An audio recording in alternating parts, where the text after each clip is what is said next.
ದಿನ ಇತ್ತು. ಅದನ್ನ ನಾವು ಸುಧಾರಣೆ ಮಾಡಿ 67 ದಿನಕ್ಕೆ ಇಳಿಸಿದ್ವಿ. ಒಂದು ಕೇಸಿಗೆ ಸರಾಸರಿ 67 ದಿನಕ್ಕೆ ಇಳಿಸಿದ್ದೇವೆ. ಆದ್ರೆ ಇತ್ತೀಚಿನ ದಿನಗಳಲ್ಲಿ ವಿಲೆ ಮಾಡೋದು ಮತ್ತೆ ನಿಧಾನ ಆಗ್ತಾ ಇದೆ.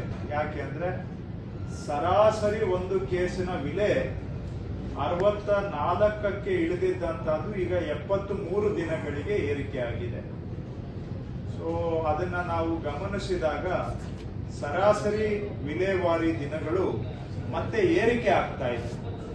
ಸೊ ನಾವು ಪ್ರಗತಿಯನ್ನ ಮಾಡಿ ಹತ್ರ ಗುರಿ ಮುಟ್ಟಿ ಈಗ ಮತ್ತೆ ನೆಗೆಟಿವ್ ಡೈರೆಕ್ಷನ್ ಅಲ್ಲಿ ಹೋಗ್ತಾ ಇರೋದು ಅದರಿಂದ ಕಾಣುತ್ತೆ.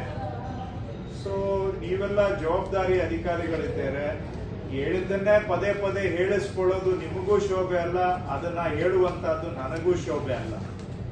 ಹಾಗಾಗಿ ಪದೇ ಪದೇ ಹೇಳಿಸ್ಕೊಳ್ಳೋ ಹಾಗೆ ಆಗಬಾರದು. ಸೊ ಅದನ್ನ ನೋಡಿ ಗಮನದಲ್ಲಿ ಇಟ್ಕೊಳ್ಳಿ ಅಂತ ಹೇಳ್ತಾ